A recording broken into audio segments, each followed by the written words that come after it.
Hello दोस्तों, top examiner channel में आपका स्वागत है। आज हम लाइव प्रोसेस करवाने जा रहे हैं क्लास 12 चैप्टर में, जो हमने 2 पार्ट्स करवा चुके हैं। आज नेक्स्ट पार्ट करवाने जा रहे हैं दोस्तों। Okay, that is the human respiratory system. आपको हमने पीछे क्लास में करवाया था human digestive systems with all parts को हमने एक्सप्लेन किया था विद डायग्राम्स। अब हम करेंगे ह्यूमन रेस्पिरेटरी सिस्टम। तो ह्यूमन रेस्पिरेटरी सिस्टम में क्या होता है? दैट इज रिब्स, और ये डायफ्रागम होता है जो हम सांस लेते हैं, ऑक्सीजन को लंग्स के द्वारा सांस लेना और फिर क्या नाम है कार्बन डाइऑक्साइड को छोड़ना। तो exchange of gases that is called parts of the body to exchange the gases that is called human respiratory system. Okay, ये ह्यूमन रेस्पिरेटरी सिस्टम के बारे में बताएंगे आपको। फुली एक्सचेंज, जब काम होता है गैस को एक्सचेंज करना, ऑक्सीजन को अंदर लेना, और हमारी बॉडी का जो हम खाना खा रहे हैं, फूड खा रहे हैं, जो कार्बन डाइऑक्साइड गैस बनती है उसको बॉडी से बाहर निकालना, ऑक्सीजन को एंटर करना, that is called exchange of gases.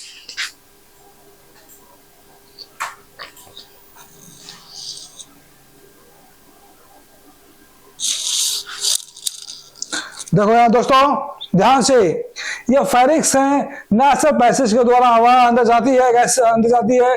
फेरिक्स लैरिक्स से होते हुए बॉडी में क्या होती है? ब्रोंचेस, लंग्स और रिब्स। इसमें क्या है? जो गैस जाती है, फिर इसके द्वारा जो लंग्स में पहुंचने के बाद गैस कैसे एक्सचेंज होती है, that is the human respiratory system. तो ये डायग्राम है ह्यूमन रेस्पिरेटरी सिस्टम का, जो आपको समझ में आएगा बिल्कुल एक चीज। एल्वेली सेक्स होती है, ये एक बैलून्स लाइक एल्वेली होगी है, ब्रांचोस, डायफ्रागम, एक एक चीज आपको खुल के बताई जाएगी विद पार्ट्स दोस्तों। Okay, the functions,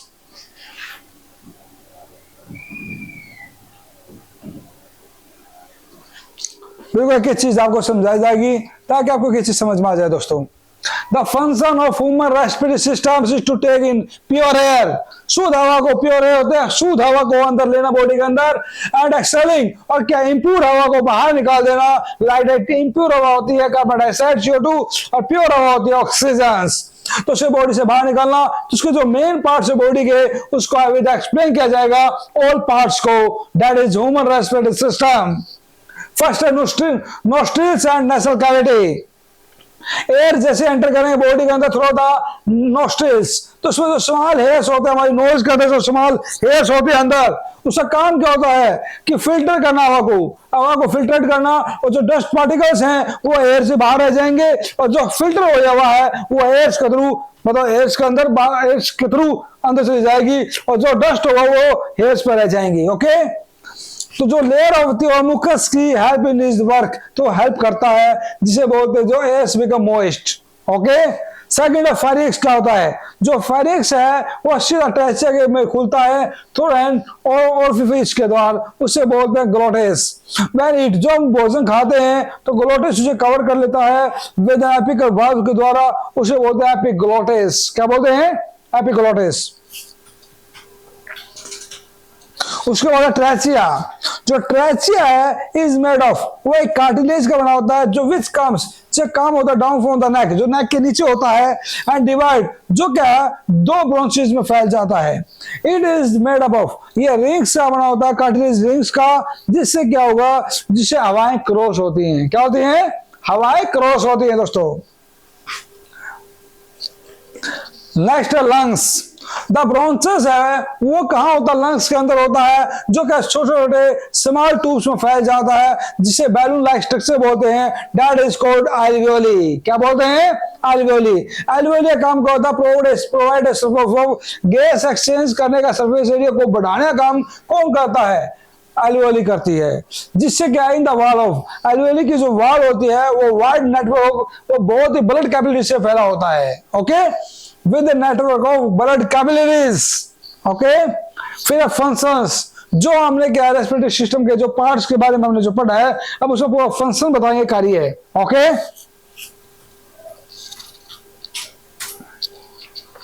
when we inhale, inhale होता है अंदर, ऑक्सीजन का अंदर जाना, हाँ वो आवर रिप्स वो लिफ्ट अप टूट जाती है एंड आवर जो डायफ्रागम फ्लैटन फैल जाता है, तो उसका जो लार्ज फैलता है थोड़ा कैविटी के through and this air is sucked, तो हवा जैसी अंदर जाती है तो लंग्स के द्वारा, तो it covers the wide alveoli, तो एल्वेली में फैल जाती है सभी गैसेस, तो ब्लड विंग्स, तो ब्लड क्या फिर उसके बाद कार्बन डाइऑक्साइड को एंटर करता है, इकट्ठा करता है जब हम बॉडी को रेस्ट करते हैं, उसके बाद क्या हो जाएगा वो बाहर निकल स्टार्ट हो जाएगी कार्बन डाइऑक्साइड एल्वेली के थ्रू। जो ब्लड कैपिलरीज है एल्वेली की, उसका काम ऑक्सीजन को टेकअप करना हवा के द्वारा और ऑक्सीजन को पूरी सेल बॉडी के अंदर पहुंचाने का काम करती है एल्वेली। जब सांस लेते हैं उस समय पे जो एयर मूव हो रही है और आउट हो रही है मूव, तो लंग्स ऑलवेज क्या है होल्ड हो जाता है हवा के थ्रू और वो धीरे धीरे क्या ऑक्सीजन को ऑब्जर्व करता है और कार्बन डाइऑक्साइड को रिलीज करता आउट ऑफ करता है। That is the function of human respiratory system. Okay दोस्तों, ये समझ में आया आपको? अब आगे कुछ क्वेश्चंस करवाएंगे हम ताकि आपको समझ में आ जाए एनसीईआरटी के एक एक चीज करवाई जा रही है आपको। व्हाट एडवांटेज एक्वाटिक ऑर्गेनिज्म होते क्या है? एक्वाटिक ऑर्गेनिज्म क्या है, वो ज्यादा फायदा कैसे उठाते हैं बजाय टेरेस्ट्रियल ऑर्गेनिजम्स? तो सारे क्वेश्चन आपको करवाए जाएंगे ताकि आपको समझ में आ जाए। What advantage over an aquatic? Aquatic क्या होता है? जो पानी में रहने वाले ऑर्गेनिजम्स है उसको एक्वाटिक बोलते हैं और टेरेस्ट्रियल ऑर्गेनिजम्स बोलते हैं जो लैंड पे रहते हैं। ओके, तो उसमें क्या है विद रिगार्ड टू, तो उसमें ऑक्सीजन प्राप्त करने की ज्यादा मात्रा होती है। वाई? What's the reason? जो एक्वाटिक ऑर्गेनिजम्स हैं वो ऑक्सीजन को डिसॉल्व करते हैं, जो पानी में रहते हैं एक्वाटिक ऑर्गेनिज्म होते हैं जो पानी में रहते हैं वो ऑक्सीजन डिसॉल्व करते हैं और फिर सांस लेते हैं, और जो टेरेस्ट्रियल ऑर्गेनिजम्स हैं वो ऑक्सीजन को यूज करते हैं हवा के द्वारा for respiration. The amount dissolve oxygen in water is very less, तो जो वाटर में डिसॉल्व ऑक्सीजन होती है वो बहुत ही कम मिलती है बजाय जो खुली हवा मिलती है। ओके, जैसे आपने देखा हो आप सांस लेते हो, जैसे आप पानी में डुबकी मारते हो तो डुबकी मारने बाद क्या होता है आप कुछ टाइम तक तो सांस लेते हो, लेकिन धीरे धीरे जो क्या है पानी में डिसॉल्व होती है ऑक्सीजन, तो फिर सांस लेना मुश्किल हो जाता है, इसीलिए हम ऊपर आने की कोशिश करते हैं। अगर ऐसी खुली ऑक्सीजन हमारे को मिलती हो पानी के अंदर तो हम पानी में कितनी देर भी रह सकते हैं। तो यही रीजन है क्योंकि हम जो सांस लेते हो लंग्स के द्वारा लेते हैं, गैस को एक्सचेंज करने का काम करते हैं।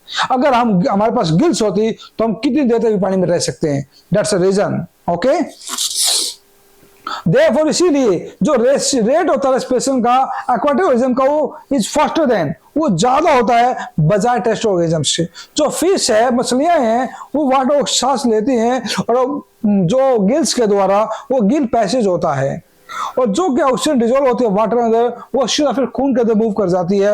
इसीलिए क्या है जो ऑक्सीजन है वो कम मात्रा में मिलती है एक्वाटिक ऑर्गेनिजम्स में।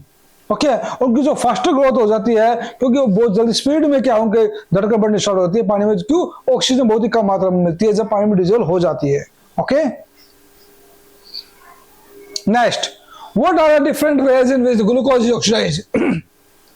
ऐसे डिफरेंट वेज बताओ जो ग्लूकोज है ऑक्सीडाइज हो जाती है, जो एनर्जी को प्रोवाइड करती है वेरियस ऑर्गेनिजम्स। तो oxidation of glucose provide energy, जो ग्लूकोज है वो एनर्जी देता है हमारे को कुछ भी काम करने के लिए, that is called biological activities. First aerobic respiration. In this type of respiration में क्या हुआ सांस लेने में मोस्ट ऑफ द एनिमल्स क्या है respire in the presence of oxygen, तो जो भी काम करते हैं सांस लेने के लिए वो विद ऑक्सीजन करते हैं। इस प्रोसेस में क्या हुआ जो ग्लूकोज कंप्लीटली ब्रेकडाउन टूट जाएगी, हम काम करेंगे जब कोई भी तो कार्बन डाइऑक्साइड वाटर में बदल जाएगा वो, इसको तो ये ज्यादातर माइटोकॉन्ड्रिया में होता है। ओके, तो क्या है जो ग्लूकोज लिखा हमने ग्लूकोज 6 और 6, तो ग्लाइकोलिसिस इस प्रोसेस के द्वारा इसमें O2 की ऑक्सीजन की जरूरत नहीं होगी। क्यों? इसमें क्या है जो पायरोवेट है वो कर्ब साइकिल द्वारा ये क्या हो जाएगा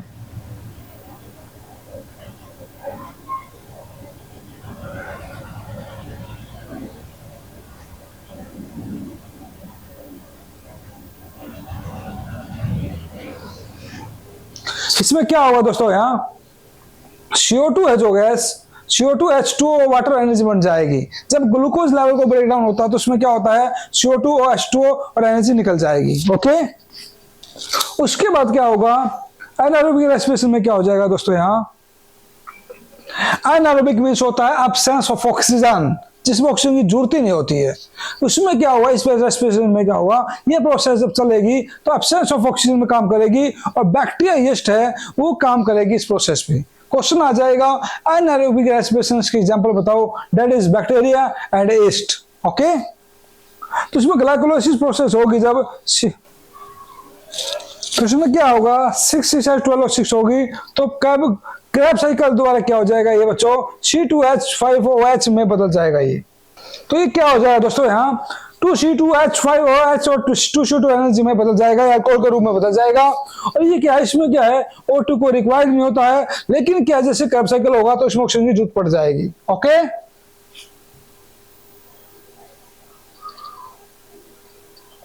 तीसरा है लैक ऑफ ऑक्सीजन। जब हमारे में क्या होता है, हमारे जब हम कोई भी काम करते हैं हमारी मसल थक जाती है, बॉडी थक जाती है, तो उसमें ऑक्सीजन की कमी होती है। और जब ऑक्सीजन में थक जाते हैं तो ऑक्सीजन की कमी के कारण हम कुछ काम नहीं कर पाते हैं।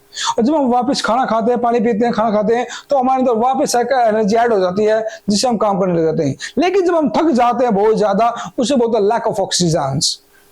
तो sometime there is a lack of oxygen in our muscle cells. जो पायरुवेट है वो कन्वर्ट हो जाएगा लैक्टिक एसिड में, और जिससे हमें थकावट हो जाएगी। अनदर 3 कार्बन मॉलिक्यूल्स में ऐड करने की जरूरत पड़ेगी, जिससे कारण क्रैम्प्स आता है, मसल में दर्द आता है या खिंचाव होता है मसल में। That's the reason. जैसे आपने देखा हुआ अभी जो भी या 50 आवर्स जो मैच खेलते हैं खिलाड़ी क्रिकेट, आपने देखा होगा कई बार विराट कोहली या शुभम गिल है या फिर मैक्सवेल का आपने मैच देखा हुआ जो अफगानिस्तान के साथ था, तो कितनी मतलब उसने फील्डिंग करी फिर बैटिंग करी, तो भागते भागते क्रैम्प आ जाता है। क्रैम्प होता है एक मसल का खिंचाव होना, थकावट होना, दैट्स द रीजन। ओके, तो इसमें ग्लूकोज होगा तो क्या है, जो ऑक्सीजन होती है मसल्स में वो लो अमाउंट में हो जाएगी, दैट्स द रीजन। और इसके कारण क्या होगा, हमारे जो एनर्जी लेवल कमजोर हो जाएगा, कम हो जाएगी। Okay, how is oxygen and carbon dioxide transport in human beings. Oxygen का वो कार्बन डाइऑक्साइड का हमारी बॉडी के अंदर ट्रांसपोर्ट कैसे होता रहता है। जैसे ऑक्सीजन हमने ली, फिर हमने खाना खाया, फिर हमारी बॉडी के अंदर कार्बन डाइऑक्साइड बना, फिर वो कार्बन डाइऑक्साइड हमने गैस के थ्रू बाहर निकाला है, एक्सेल और इनहेल ऑक्सीजन लिया, ये प्रोसेस चलती रहती है। व्हाट्स द रीजन, तो उसे हम समझाएंगे अब। ड्यूरिंग इनहेलेशन, जो जैसे हम अंदर लेते हैं ऑक्सीजन को, इनहेलेशन होता है अंदर लेना, ऑक्सीजन एंटर करती है एल्वेओली ऑफ द लंग्स के द्वारा। तो एल्वेओली का काम क्या होता है, जो हमारे चारों तरफ ब्लड वेसल्स हैं वहां पे ऑक्सीजन पहुंचाता है ब्लड कैपिलरीज के द्वारा, तो ऑक्सीजन डिफ्यूज आउट हो जाएगा एल्वेओली के अंदर। उसके बाद ये होगा जो ऑक्सीजन है धीरे ब्लड पूरी बॉडी में फैल जाएगा, और इसके किसी कारण हेमोग्लोबिन के साथ। ओके, इसके दो जो ब्लड पासिस हो रहा है टिश्यू तक बॉडी के अंदर, तो ऑक्सीजन जो प्रेजेंट है वो डिफ्यूज हो जाएगी, और डिफ्यूज होने के बाद वो कार्बन डाइऑक्साइड में बदल जाएगी। जब हम खाना खाएंगे, फूड डाइजेस्ट करेंगे, तो ऑक्सीजन क्या है कार्बन डाइऑक्साइड में बदल जाएगी। वो कार्बन डाइऑक्साइड पूरी बॉडी में फैल के लंग्स के द्वारा बॉडी से हार्ट से बाहर निकल जाएगी लंग्स के through, that's a reason. Okay,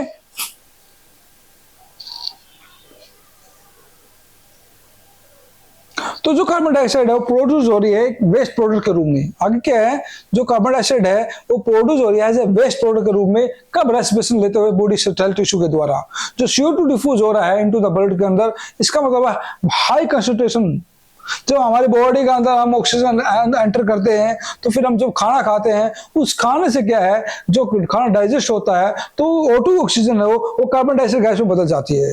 और कार्बन डाइऑक्साइड एक वेस्ट मटेरियल होता है, कई बार पेट में गैस होना, तो ये सब कारण क्या है, पेट दुखना। तो बॉडी के अंदर जब कार्बन डाइऑक्साइड गैस ज्यादा हो जाती है तो हमारा पेट दुखना स्टार्ट होता है, जिसे हम बोलते हैं हरियाणवी में सिंपल वे में कि गैस होगी पेट में। ओके, जब इनो लेते हैं हम, तो गैस मॉलिक्यूल जो मतलब गैस मॉलिक्यूल हैवी हो रहे हैं, उसको क्या है मतलब लाइटर कर देती है इनो, जिससे क्या वो गैस आसानी से बाहर निकल जाती है। ओके, तो ये क्या एयर है, हवा के द्वारा O2 अंदर की नोस्ट्रिल के द्वारा, और वो क्या है, फिर वो फेरिंग्स में पहुंचे ऑक्सीजन, फिर विंड पाइप में पहुंचे ऑक्सीजन, फिर बोन्स में पहुंच गई, फिर टिश्यू में पहुंच गई, फिर ब्लड में पहुंच गई, फिर एल्वेओली में पहुंच गई, फिर लंग्स में एंटर कर जाता है। इसी तरह कार्बन डाइऑक्साइड क्या होगा, फिर कार्बन डाइऑक्साइड क्या होगा, लंग्स से होते हुए एल्वेओली में होते हुए सब होते हुए एयर बाहर निकल जाएगी। ओके, तो ये रीजन मैं पूरा बता दिया, आपको समझा दिया है कि पहले ऑक्सीजन के बारे में बताया, फिर कार्बन डाइऑक्साइड के बारे में बता दिया फुल ऑफ, और ये फिर एज ए मतलब स्टेप टू स्टेप बातें बता दी हैं ताकि आपको समझ में आ जाए विद डायग्राम।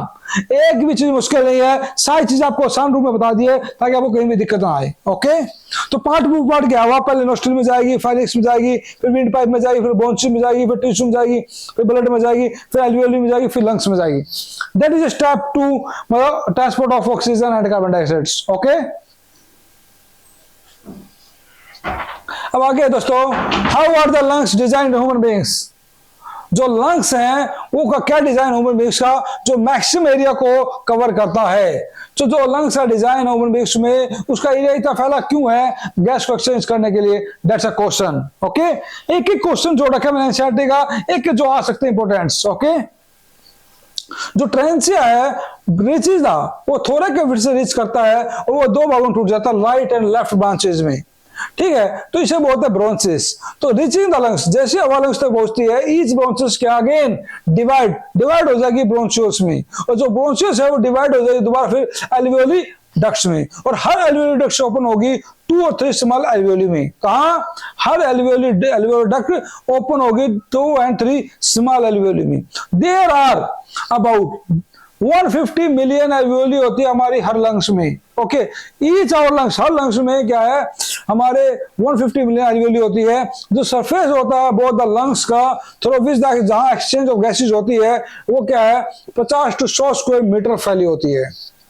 तो इसीलिए जो लंग्स है वो हमारे मैक्सिमम एक्शन ऑफ गैसेज का काम करती है। Okay, that the bronchus. एक ही चीज मैंने आपको बता दी है, देखो यहाँ एल्वियोली डक्ट्स होते हैं दोस्तों, ये एल्वियोली पोर्स छिद्र होकर जहां से गैस एक्सचेंज होती है, एल्वियोली सैक्स, ब्रांचियोल्स, ठीक है, रेस्पिरेटरी ब्रोंचिस, एल्वियोली, कैपिलरीज। ठीक है, इसमें क्या है डीऑक्सीजनेट ब्लड जाएगा और ऑक्सीजन ब्लड में बदल जाएगा। ओके, अब आ गया है transportation. Transportation in human beings या ह्यूमन सर्कुलेटरी सिस्टम क्या होता है, हार्ट के बारे में दोस्तों। ह्यूमन सर्कुलेटरी सिस्टम कौन करता है, हार्ट। अब आपने पढ़ा हुआ रेस्पिरेटरी सिस्टम पढ़ा आपने, वो गैस को एक्सचेंज करने का, तो ये हार्ट का काम क्या है, हार्ट का काम भी यही है कि किस तरह वो क्या है ब्लड को पूरी बॉडी तक पहुंचाता है, और पूरी बॉडी को ब्लड पहुंचाना, that's a human circulatory system. Okay, देखो यहाँ द हार्ट इज रफली ट्रायंगुलर शेप, ये ट्रायंगुलर शेप होता है। It is made of special muscle का, कार्डियक मसल का बना होता है। आपको पता है जो ऑर्गन सिस्टम होता है ह्यूमन बीइंग्स का, वो रिस्पॉन्सिबल होता है transport of materials one part two another, that is called circulatory system. The various organs, बहुत सारे ऐसे ऑर्गन्स हैं जो हेल्प करते हैं ब्लड को पूरी बॉडी में पहुंचाने का, that is called the main parts of body to transport the blood, that is called circulatory system. तो इसमें कौन कौन से पार्ट काम करते हैं, आर्टरीज, वेन्स एंड कैपिलरीज। अब पहले हम बढ़ेंगे आर्टरीज की डेफिनेशन क्या होती है। The arteries are the thick walled blood vessels होती है, जिसका काम होता है विच कैरी ब्लड, जो ब्लड को लेकर चलती है, हार्ट तक पहुंचाती है, फ्रॉम द हार्ट, जो हार्ट से लेकर ब्लड पूरी बॉडी तक पहुंचाती है, मतलब ब्लड से हार्ट से लेकर पूरी बॉडी तक पहुंचाने का काम करती है arteries. Capillaries, the capillaries are the thin walled extremely narrow tubes होती है, और blood vessel which connect artery, जिसका काम होता है आर्टरीज और वेन्स को कनेक्ट करना, उसका काम होता है capillaries. Veins are the thin white blood vessels which carry blood from the all parts of body back to heart. पूरी बॉडी तक खून पहुंचने के बाद वापस हार्ट के पास जाना, that is the work of veins. Okay? That is the diagram of human heart. इस ह्यूमन हार्ट में क्या है, आपको एक चीज करवाई जाएगी, पहले हम समझा देते हैं कि ये क्या है। ओके,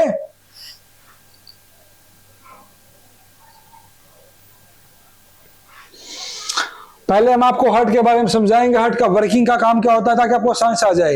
जैसे हम सांस लेते हैं, ऑक्सीजन जाएगी हमारे पुलमोनरी वेन्स का, तो ऑक्सीजन यहाँ जाएगी, और ऑक्सीजन जाते हुए फिर लेफ्ट आर्टरी में जाएगी, फिर लेफ्ट वेंट्रिकल में जाएगी, शुद्ध ऑक्सीजन, बिल्कुल प्योर ऑक्सीजन। उसके बाद क्या है, जब कंप्लीट भर जाएगा, फिर क्या होगा, पुलमोनरी आर्टरी के होते हुए ये खून पूरी बॉडी में चला जाएगा। पूरी बॉडी में जाने के बाद जो प्योर एयर गई थी, प्योर एयर जाने के बाद क्लियर, जब वो पूरी बॉडी में खून चला जाएगा, किसके द्वारा, आर्टरीज के द्वारा, पूरी बॉडी में खून जाने के बाद वो खून धीरे धीरे जो प्योर हवा है, प्योर एयर है, जो वो क्या है पूरी बॉडी में जाने के बाद वो इम्प्योर एयर हो जाएगी। क्योंकि जो हम खाना खाते हैं वो खाना धीरे धीरे क्या डाइजेस्ट होने के बाद वो क्या है वेस्ट मटेरियल बदल जाता है, जिससे क्या शुद्ध हवा क्या है जो वो पूरी बॉडी में फैलेगी तो वह अशुद्ध हवा हो जाएगी, कार्बन डाइऑक्साइड गैस उसमें वापस मिल जाएगी। ओके, उसके बाद क्या है पूरी बॉडी में खून पहुंचने के बाद जब इंप्योर हवा हो जाएगी, मतलब ऑक्सीजन वाली हवा, वो जो उस ऑक्सीजन वाली हवा होती है उसे बोलते हैं ऑक्सीजनेटेड ब्लड है, उसको बोलते हैं प्योर एयर। और जब वो क्या डिजोल्व हो जाती है वेस्ट मटेरियल रूम में तो उसे बोलते हैं डीऑक्सीजनेटेड ब्लड, मतलब इम्प्योर हवा।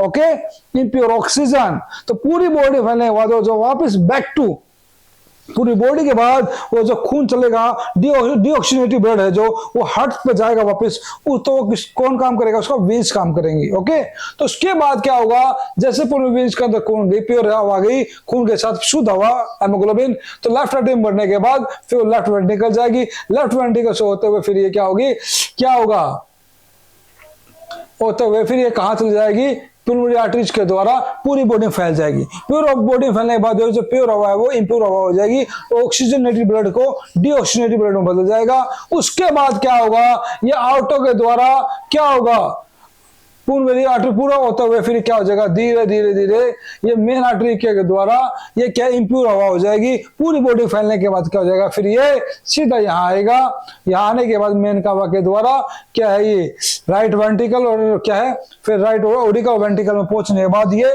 फिर क्या है ये बाहर निकल जाएगा ओटा के द्वारा, और पूरी बॉडी के द्वारा फैलने के बाद लंग्स के द्वारा ये बॉडी ये क्या है बाहर निकल जाएगी गैस ऑक्सीजन। ओके, क्या है कार्बन डाइऑक्साइड बन जाएगी ये गैस, और फिर बॉडी इस तरह बाहर निकल जाएगी और लंग्स तक पहुंचने के बाद फिर ये बाहर निकाल देगा। ओके, जब हम सांस छोड़ेंगे तो ये पूरी प्रोसेस है, that is a complete human heart के बारे में, जो आपको वह एक्सप्लेन करके हम समझाएंगे। आप ठीक था। अब देखो यहाँ एक ही चीज एक्सप्लेन करेंगे ताकि आपको समझ में आ जाए, कोई दिक्कत ना आए। When the muscles of all the four chambers, हमारे हार्ट में 4 चैम्बर्स होते हैं, left atrium, left ventricle, right atrium, right ventricle, that is 1 2 3 4 1 2 3 4 4 chambers हो गए। ओके, तो of the heart are relaxed and the pulmonary vein का काम क्या होता है, यहां से क्या होगा ऑक्सीजनेटेड ब्लड, ऑक्सीजन वाला खून लेके चलेंगे हम फ्रॉम द लंग्स, कहां लंग्स से, और क्या है वो फिर जाएगा लेफ्ट आर्टरियम में जाएगा टू द हार्ट। ओके, उसके बाद व्हेन द लेफ्ट आर्टरियम, जैसे लेफ्ट आर्टरियम कॉन्टेक्ट हो जाएगी ब्लड उसमें पूरा पहुंच जाएगा, तो ऑक्सीजन वाला जो ब्लड है वो पुश्ड होगा किसमें, लेफ्ट वेंट्रिकल में, किसके द्वारा, थ्रू वाल्व्स के द्वारा, इस वाल्व्स के द्वारा। ओके, कौन पहुंच गया, आपको सिर्फ डायग्राम माइंड में रखो, मैं जो समझा रहा हूं आपके अपने आप समझ में आ जाएगा। सबसे पहले क्या लंग्स के द्वारा हम क्या है पुलोनरी वेन के द्वारा क्या करेंगे, ब्लड को ऑक्सीजन वाले ब्लड को लेके चलेंगे, पहले लेफ्ट आर्टरियम भरेगा, फिर पुश होने के बाद वो बढ़ने के बाद फिर क्या है लेफ्ट वेंट्रिकल में खून चला जाएगा। ओके, मैं स्टेप टू स्टेप बताया आपको ताकि आपको दिक्कत ना आए कि स्टेप टू स्टेप बनाया। तीसरा पॉइंट क्या कह रहा है, when the left ventricle contact, जब लेफ्ट वेंट्रिकल नीचे वाला कॉन्टैक्ट पूरा भर जाएगा तो ऑक्सीजन जो ब्लड है इज फोर्स्ड इनटू द, ये मेन आर्टरी में चला जाएगा, मेन आर्टरी से होते हुए बाहर निकल जाएगा, और मेन आर्टरी का काम करेगी then branch into small artery. Main artery है क्या, छोटी स्मॉल आर्टरीज में खून को कवर करेगी, और वो कहां चला जाएगा, स्मॉल आर्टरीज के होते हुए वो पूरी बॉडी में फैल जाएगा। पूरी बॉडी में फैलने के बाद लंग्स को छोड़कर पूरी बॉडी में फैल जाएगा, और पूरी बॉडी में फैलने के बाद जो मतलब ऑक्सीजन ब्लड है वो डीऑक्सीजनेटेड ब्लड में बदल जाएगा, मतलब कार्बन डाइऑक्साइड वाले ब्लड में बदल जाएगा। ओके, किसके द्वारा, जो स्मॉल आर्टरी जो कैपिलरीज है हैव नोटिस में काम नहीं करेगी, लेकिन जो स्मॉल आर्टरीज है लाइक आर्टरीज वो फर्दर ब्रांच कैपिलरी तक वो खून पहुंच जाएगा। उसके बाद जो मेन आर्टरी है वो ब्लड को कैरी करेगी और पूरी बॉडी तक पहुंचा देगी खून को। ओके, लाइक हियर, चेस्ट, अच्छा आर्म्स, स्टोमच, इंटेस्टाइन, पूरी बॉडी में पहुंचा देगी। और जैसे ऑक्सीजनेट वाला ब्लड है वो पास होगा कैपिलरी से होते हुए पूरी बॉडी के अंदर, तो वो किस में बदल जाएगा, डीऑक्सीजनेटेड ब्लड में बदल जाएगा। और जो ब्लड ऑल्सो गिव्स, जो डाइजेस्टिव फूड आपने खाना खाया है वो सारा डिजोल्व हो जाएगा उस खून के अंदर, और इससे क्या होगा जो ऑक्सीजन वाला ब्लड है वो डीऑक्सीजनेटेड ब्लड में हो जाएगा, प्योर ऑक्सीजन है जो वो इम्प्योर ऑक्सीजन में बदल जाएगा, जो खाना डाइजेस्ट होगा जब वो हवा वहां पहुंचेगी। सीधी बात है, कोई भी नाली में पानी जा रहा है, साफ पानी, उसमें अड़ंगा आ गया, कुछ डस्ट पार्टिकल आ गए, तो जैसे पानी मिलेगा तो पानी डस्ट हो जाएगा, प्योर वाटर इम्प्योर वाटर में चल जाएगा। इसी तो हमारी बॉडी में हम जब ऑक्सीजन ली है तो प्योर थी हो, लेकिन पूरी बॉडी में जब ऑक्सीजन खून को लेकर चलती है तो जो डाइजेस्टिव फूड के द्वारा जो वेस्ट मटेरियल बना है उसमें जैसे खून हमारा मिलेगा तो प्योर ऑक्सीजन इम्प्योर ऑक्सीजन में बदल जाएगी। ओके, तो इसमें क्या होगा, तो जो कार्बन डाइऑक्साइड प्रोड्यूस हो जाएगी एक वेस्ट मटेरियल के रूप में, और वो क्या होगा, जैसे हम सांस लेंगे ब्लड के अंदर तो जो डीऑक्सीजन ब्लड है वो राइट आर्टरी में पहुंच जाएगा, हार्ट के अंदर। कहां पहुंच जाएगा, राइट आर्टरी में पहुंच जाएगा। ओके, जो राइट आर्टरी में कॉन्टैक्ट होगी तो डीऑक्सीजनेटेड ब्लड, डीऑक्सीजन वाला lack of oxygen, deoxygenated blood क्या हुआ, पुश्ड होगा राइट वेंट्रिकल में थ्रू द वाल्व के द्वारा। उसके बाद क्या हुआ, एंड व्हेन द राइट, जो राइट वेंट्रिकल है कॉन्ट्रैक्ट होगा और जो डीऑक्सीजनेटेड ब्लड है वो पंप मारेगा इनटू द लंग्स और थ्रू द जो पुल्मोनरी आर्टरी है के द्वारा, और जो इन द लंग्स जो डीऑक्सीजनेटेड ब्लड है वो रिलीज हो जाएगा कार्बन डाइऑक्साइड के फॉर्म में और एब्जॉर्ब करे, कार्बन डाइऑक्साइड बाहर निकल जाएगी और वापस फिर फ्रेश एयर अंदर ले ली जाएगी। इस तरह हार्ट की प्रोसेस है सर्कुलेटरी सिस्टम में, ये लगातार चलती रहेगी। हमारे बॉडी का कोई भी ऑर्गन्स है वो डैमेज हो जाए तो बच सकते हैं, लेकिन हार्ट डैमेज हो गया तो हम नहीं बच पाएंगे। माइंड खराब हो जाए, माइंड डैमेज हो जाए तो हम जिंदा रह सकते हैं। एक किडनी खत्म हो जाए तो हम जिंदा रह सकते हैं। लंग हमारा खराब हो जाए तो कुछ साल तक जिंदा रह सकते हैं, लेकिन हार्ट अगर स्टॉप हो गया तो that is the not other parts working. Okay, तो इसमें क्या होगा, जो ऑक्सीजन है इस तरह प्रोसेस चलती रहेगी और ब्लड बिकम ऑक्सीजनेटेड हो जाएगी दोबारा फिर, और इस तरह पुल्मोनरी वेन के द्वारा सर्कुलेट होता रहेगा हमारी बॉडी पूरी हार्ट के द्वारा। Okay,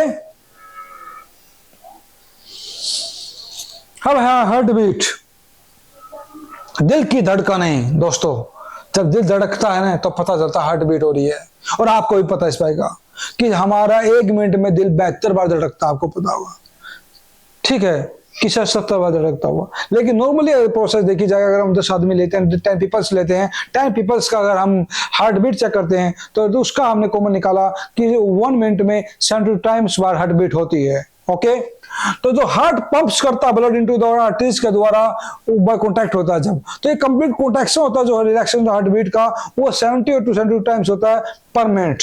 okay, this means that the जो हार्ट पंप हो रहा है हमारी बॉडी के अंदर आर्टरीज के वो 70 टाइम्स होता है।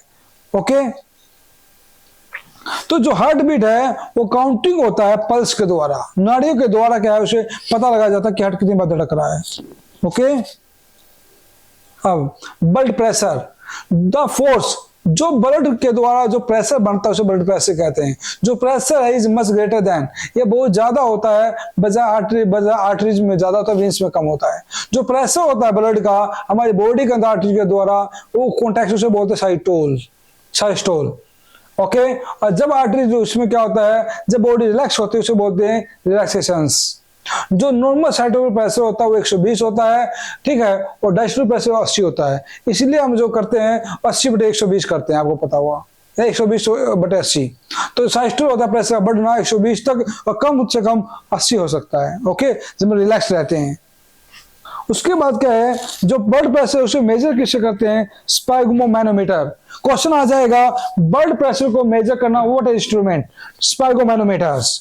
जो हाई ब्लड प्रेशर है उसे हाइपरटेंशन बोलेंगे, ठीक है, और जो क्या है मतलब जो हाइपरटेंशन, और दूसरे क्या बोलते हैं जब रप्चर होता है उसे क्या हमारी आर्टरीज है उससे खून बाहर निकल सकता है। ओके, अब है ब्लड। दोस्तों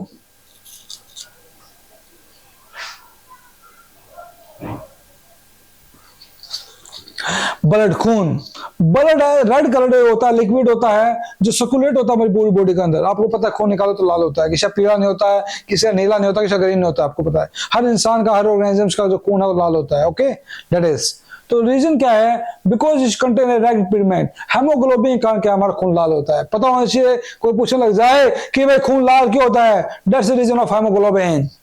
जो ब्लड है एक ऐसा कनेक्टिव टिश्यू होता है जो कंसिस्ट ऑफ 4 थिंग्स को रखता है। जो मेन कंपोनेंट्स कौन से होते हैं, plasma, red blood cells, white blood sales और प्लेटलेट्स, ये 4 होते हैं। पहला प्लाज्मा, एक ही चीज करवा रखी है, एक ही चीज, आपको किताब उठाने की जरूरत नहीं पड़ेगी दोस्तों, सब कुछ आपके पास है। आपको बड़े अच्छी तरह डिफाइन करके नोट्स बना के इसीलिए उतारा है मैंने कि ताकि आपको समझ में आ जाए, बुक उठाने की जरूरत ही ना पड़े आपको। ओके, पहला प्लाज्मा, जो लिक्विड पार्ट होता है ब्लड का उसे प्लाज्मा बोलते हैं। प्लाज्मा एक कलरलेस होता है, लिक्विड व्हाइट होता है। कलरलेस होता है, उसका कोई कलर नहीं होता, व्हाइट होता है, ठीक है। एंड कॉन्स्टिट्यूट ऑफ मेनली, उसमें वाटर बहुत ज्यादा होता है, उसमें बहुत सारे मैनी सब्सटेंस होते हैं, डिजोल्व होते हैं। तो प्लाज्मा वो क्या रखता है, 90% तो वाटर रखता है प्लाज्मा।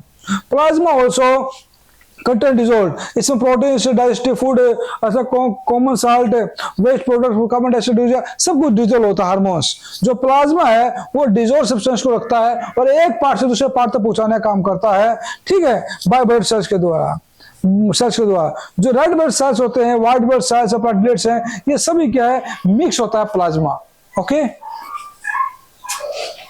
अब रेड ब्लड सेल्स, ये रेड ब्लड सेल्स होते हैं, ये प्लेटलेट्स होते हैं, ठीक है। व्हाइट ब्लड सेल्स, प्लाज्मा, पूरा सब कुछ एक चीज आपको मैं डायग्राम करवा रहा हूं ताकि आपको समझ में आ जाए।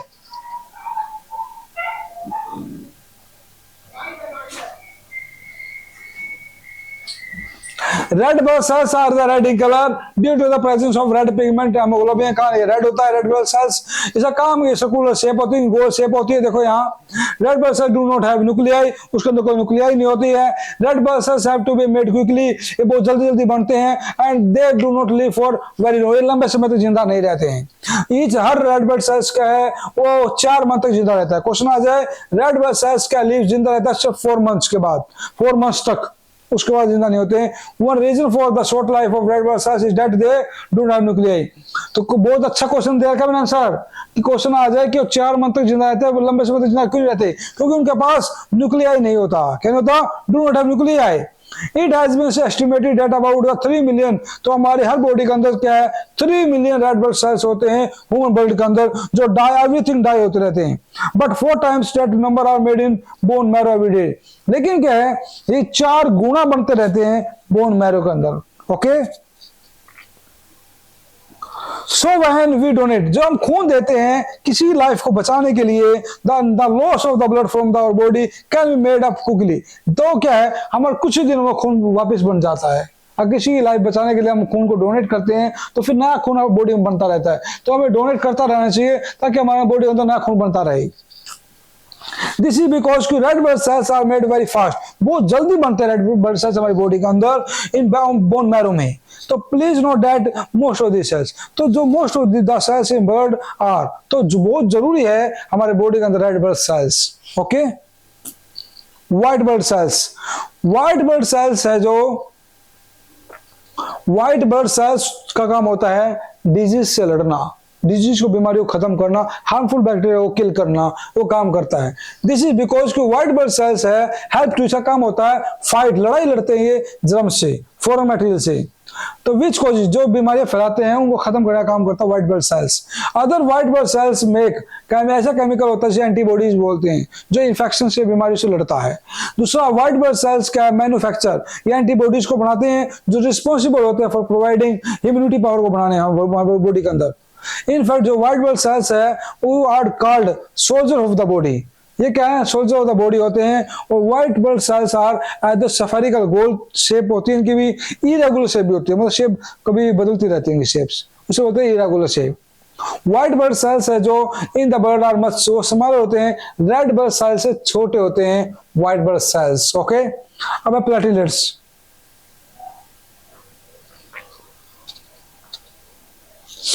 Platelets are the tiny fragments, छोटे छोटे सेल्स होते हैं बोन मैरो के अंदर। प्लेटलेट्स डू नॉट हैव, उनके अंदर कोई न्यूक्लियाई नहीं होते, ना रेड ब्लड सेल्स के अंदर न्यूक्लियाई होते, ना इसके अंदर होते हैं। प्लेटलेट्स का काम होता है ब्लड, खून के थक्के को जमाना, कोगुलेशन ऑफ ब्लड, ठीक है। इन कट, कहीं भी हमें चोट लग जाती है तो खून धीरे धीरे अपने आप रुक जाता है। That's the reason of platelets, क्योंकि खून नहीं रुकेगा, प्लेटलेट्स की कमी होगी तो खून सारा बाहर निकल जाए, हम मर जाएंगे, ओके। तो प्लेटलेट्स से कहानी होता है। For example when a cut, कहीं हमें कट लग गया है, चोट लग गई है, तो क्या होगा, ब्लीडिंग आनी शुरू हो जाती है, खून बाहर निकलना स्टार्ट हो जाता है, ठीक है, साइनसॉइड के रूप में धीरे धीरे। तो ये जो स्टॉप हो रहा है ब्लड, किसके कारण हो रहा है, प्लेटलेट्स के कारण, ओके। तो जो all the blood cells are made in the, जो भी ब्लड सेल्स बने होते हैं वो सभी बोन मैरो के द्वारा बने होते हैं, फ्रॉम द सेल्स कॉल्ड, इसे बोलते हैं स्टेम सेल्स। क्या बोलते हैं, स्टेम सेल्स। अब है लास्ट, ये आज की वीडियो का लास्ट टॉपिक है, फिर फंक्शन ऑफ ब्लड। जो ब्लड को हम पूरा कर रहे हैं तो आज ब्लड के फंक्शन भी हमें पता होना चाहिए। पहला, ब्लड कैरी ऑक्सीजन। ब्लड का काम ऑक्सीजन को कैरी करना, लंग्स के से होते हुए पूरी बॉडी में फैलाना काम करता है। सेकंड, ब्लड का काम होता है बॉडी को प्रोटेक्ट करना, बीमारियों से बचाना। देखिए, क्योंकि व्हाइट ब्लड सेल्स का काम होता है बैक्टीरिया को किल करना। Blood carries a waste product. इसका काम क्या है? Blood carries a waste product. तो ब्लड जो कैरी करता है वो वेस्ट प्रोडक्ट के रूप में, यूरिया के रूप में बनता है। और यूरिया की क्या है, वो किडनी का काम होता है वेस्ट मटेरियल को बाहर निकालना। इस वेस्ट प्रोडक्ट को बाहर निकालना एक्सक्रीशन, जो हम आगे पढ़ेंगे। नेक्स्ट है ब्लड कैरीज हार्मोन्स। ब्लड हमेशा हार्मोन्स को रखते हैं, किसके द्वारा? एंडोक्राइन ग्लैंड्स के द्वारा, जो पूरी बॉडी में फैल जाता है, पूरी बॉडी पार्ट्स में फैल जाता है। ठीक है, जो हमारे लिए बहुत जरूरी है। तो आगे हम नेक्स्ट आगे पढ़ेंगे, क्या पढ़ेंगे दोस्तों? नेक्स्ट हम फिर पढ़ेंगे, नेक्स्ट में लिम्फेटिक सिस्टम पढ़ेंगे नेक्स्ट वीडियो में। मुझे पूरी उम्मीद है आपको एक वीडियो समझ में आई होगी, एक ही टॉपिक आपको समझ में आया होगा। सारे किताब का निचोड़ मैंने इस वीडियो में लेकर आया हूं ताकि आपको आसानी समझ में आ जाए, चाहे डॉक्टर बनना चाहता हो या चाहे IIT करना चाहता हो। दोस्तों, मुझे पूरी उम्मीद है इस वीडियो को गैसेज की तरह पूरी वर्ल्ड में फैला दोगे। ओके, वीडियो को लाइक करो, सब्सक्राइब करो और चैनल को फैला दो। ओके।